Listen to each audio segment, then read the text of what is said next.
एक तो मुआहिदा कोई नहीं होना मियाँ साहब, ये बिल्कुल ज़हन में रख लें। As long as Netanyahu is there, ये कोई मुआहिदा नहीं होना, क्योंकि मुआहिदा उसकी मौत है। यहाँ पीस अगर होगा तो वो ये जेल में सड़ेगा। और ये जिस किस्म का एक हीज़ा जिस तरीके से हम देखते हैं कि एक मैनियक है, एक साइकोपैथ है, मैनियक है, ये बिल्कुल मुआहिदा नहीं करेगा। ये उसके गल पड़ गया है। आमतौर पर जब भी हमने देखा है दुनिया में, जब आप एक रिएक्शनरी ताकत को स्पॉन्सर करते हैं तो वो आपके गले ज़रूर पड़ती है।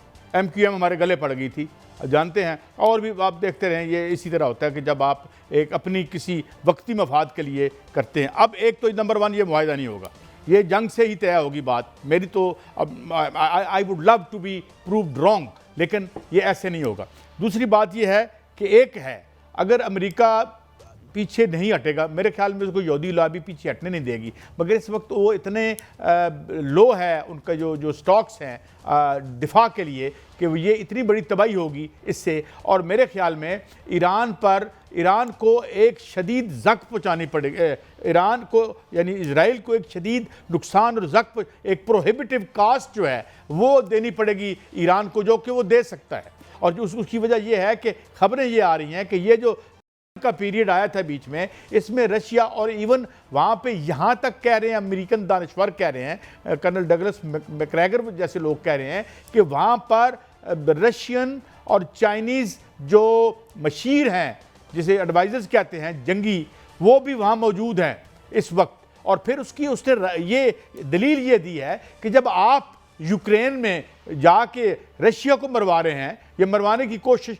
और नाकाम कोशिश कर रहे हैं, तो क्या रशिया इस जो है वो आपको ब्लीड नहीं करवाएगा यहाँ पे? तो मेरे ख्याल में ये जंग, बहुत से लोगों का ये ख्याल है कि बहुत बड़ा मौजा होगा, ये जंग टल जाए। ये जंग होनी है और उसमें एक बात तय है कि इसमें जो अल्टीमेट लूज़र होगा वो इजराइल होगा, क्योंकि इजराइल को अगर क्योंकि एक तो स्प्लिट बड़ी है। आज अगर आप न्यूयॉर्क टाइम्स में डेविड फ्रेंच का आर्टिकल पढ़ें तो वो बड़ा दिलचस्प है। वो एक आहो पुका है, वो ऐसे लगता है जैसे कोई मजलिस पढ़ रहा हो, या सॉरी मैं कोई और लफ्ज़ इस्तेमाल करूं, कि जैसे कोई सर पीट रहा हो। वो कहते हैं कि जो नए सर्वेज आए हैं, उन नए सर्वेज में इस अमेरिकन रूलिंग क्लास के जराइम की वजह से अपने अवाम के खिलाफ जो कर रहे हैं और दुनिया के खिलाफ जो कर रहे हैं, और ये जो नेतन्याहू कर रहा है, वो कहता है कि आधी यूथ जो है वो फाशिज्म की तरफ जा रही है।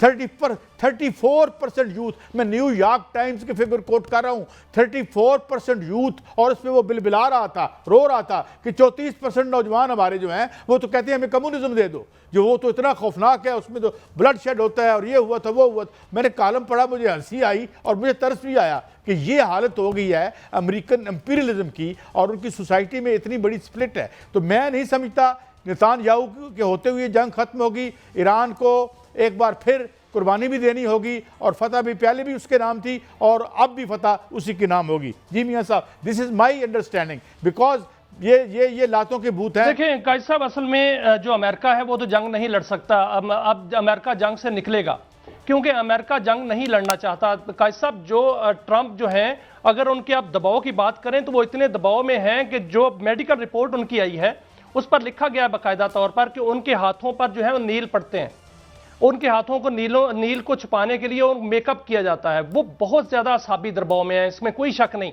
क्योंकि जो उन्होंने इलेक्शन लड़ा था वो यहूदी लॉबी के ही पैसों से लड़ा था, और वो इसी मुद्दे पे लड़ा था कि वो इजराइल का साथ देंगे। अब इजराइल का साथ देते देते वो इस मुकाम पर पहुंच चुके हैं कि उनके पास जो इंटेलिजेंस रिपोर्ट्स आई हैं उस पर वो हक्का बका रह गए हैं, क्योंकि उनके पास इंटेलिजेंस रिपोर्ट्स से आई हैं कि जो ईरान है वहां जो जारगोज की पहाड़ियां हैं वहां पर वो तमाम पहाड़ियों पर बाकायदा तौर पर मिसाइल फिट कर चुके हैं।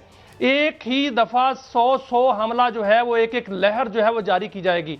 इससे पहले सर आपने देखा कि उनके तमाम जो एयर डिफेंस सिस्टम है वो तो डैमेज हो चुके हैं। अब वो बाकी जो उन्होंने रीग्रुपिंग की है वहां पर अब डिफेंस सिस्टम उनके पास नहीं है। सिर्फ यूएई में उन्होंने आकर जो आयरन डोम लगाया है, बाकी उनके पास, इजराइल के पास भी उस तरह का डिफेंस सिस्टम नहीं है। इजराइल अकेले जंग नहीं लड़ सकता। अगर ये जंग दोबारा होती है तो इस खित्ते में अमेरिका का कोई अड्डा बाकी नहीं रहेगा। ये इंटेलिजेंस रिपोर्ट उनको मिली है, खबर और उनकी इंटेलिजेंस एजेंसियों ने ट्रंप को ये बताया है कि वहां पर उनके पास सिर्फ जो है वो, सर 1 मिनट दीजिएगा, उनके पास ना सिर्फ जो है मिसाइल हैं, उनके पास खुद कुछ बोट्स भी हैं उनके पास जो है वो दीगर ड्रोन्स भी हैं और कुछ सरप्राइजेस भी हैं, और वो यक बार की हमला करेंगे इजराइल पर भी और अमेरिकन अड्डों पर भी। जहां तक मामला जो है वो इस खित्ते का है सर, कि इस खित्ते में एक मुफाहमत अब होनी है। ट्रंप मुफाहमत चाहते हैं। अगर नेतन्याहू अकेले जंग लड़ना चाहता है तो लड़ के देख ले। और ये अरब जो खित्ता है वो भी बहुत बड़ी तब्दीलियों का सामना करने वाला है। अब यूएई की बात लगा लें, यूएई में भी बहुत बड़ी तब्दीली जो है वो सामने आने वाली है। अब वहां नई क़यादत जो है वो सामने आ रही है। जो यूएई के सदर हैं मोहम्मद बिन ज़ायद, उन्होंने अपना वली अहद जो है वो चुन लिया है, और उनके वली अहद जो सामने आया है उनका नाम जो है वो शेख खालिद बिन मोहम्मद है। उनको उन्होंने सारे अपने मामला सौंप दिए हैं। और क्या शेख खालिद साहब जो हैं वो उस तरह ही पॉलिसियां रखेंगे जो उनके वालिद साहब की थी? क्या वो उस पॉलिसी को चेंज करेंगे या वो मोहम्मद बिन सलमान की तरह अपने वीएन को आगे लेके जाएंगे? ये सारी खित्ते की तब्दीलियां भी सामने आ रही हैं। मुफाहमत होनी जा रही है सर, वो अमेरिका और ईरान के दरमियान होगी। इजराइल से बदला जो है वो जरूर लेगा ईरान। जो मेडिकल रिपोर्ट है उस हवाले से बड़ी कन्फ्लिक्टिंग, आपको मैं रिपोर्ट बता दूं। पहले तो उन्होंने रिपोर्ट जो डिले की है, ये डिले किया, और ख़बर ये आई कि जनाब ये अमेरिकन कानून के तहत ये पहली दफ़ा हो रहा है कि डिले हुआ। फिर खबर आई और फिर कहा गया कि उसे टेम्पर किया गया। वहाँ पे जिस तरह लैरी बी जॉनसन है ये, या जिस तरीके से मैंने कर्नल मैकग्रेगर की बात की, वो कह रहे हैं कि Trump is suffering from schizophrenia. माहिरीन तो जानते होंगे, मगर मैं एज ए लेमैन बता दूं कि ये एक ज़हनी बीमारी है जिसमें आपको हेल्यूसिनेशंस होती हैं। यानी हेल्यूसिनेशन ऐसी जैसे मैं बैठा हूं और खुदा न खास्ता अगर मुझे ये बीमारी हो तो मैं समझूं कि यार ये कुर्सी नहीं है, ये जिन बैठा हुआ है कोई। यानी आपको इस तरह से, और फिर डिल्यूजन्स होते हैं। एंड फिर ये ऐसी बीमारी कि जिसमें he is under tremendous pressure. एक तरफ से उसका प्रेशर है यहूदी लाबी का, एक तरफ अवाम की नफरत का वो शिकार है, और दूसरी तरफ जो है वो अमेरिका की जो एंटी इजराइल लाबी है उसका प्रेशर है। ये सारा उस पर कन्वर्ज कर रहा है। एक तो मैं ये आपको अर्ज़ कर दूं कि आई डोंट थिंक, और जो अहम लोग और जो मोतबर आवाज़ें हैं वो ये कह रही हैं कि इनका अगर सही मेडिकल किया जाए तो शायद इन्हें आराम की ज़रूरत हो सकती है। मगर ये फिर शेर की सवारी है, ये वो उतरेंगे नहीं, क्योंकि इनके खिलाफ साहब इसीलिए उनको जो है वो बाकायदा रिपोर्ट्स दी गई हैं कि अगर वो हमला करता है और अगर कशीदगी बढ़ती है, अगर अपना वो नाकाबंदी खत्म नहीं करता और ईरान पर हमला करता है बाकायदा तौर पर, तो फिर ईरान जो जवाब देगा उसमें सिर्फ जवाब नहीं होगा कि वो उन पे अड्डों पर जो है वो हमला करेगा, बाकायदा आगे बढ़कर वो पेशकदमी कर सकता है और इलाकों पर कब्जा कर सकता है। इसमें ये भी रिपोर्ट आई है कि कतर पर, कुवैत पर और बहरीन पर ईरान जो है वो कब्जा कर लेगा। ये बाकायदा तौर पर रिपोर्ट आई है। तो पहले भी खबर है, लेकिन मैं जो आपको बात बताने लगा और मैंने इसको एंड करना है,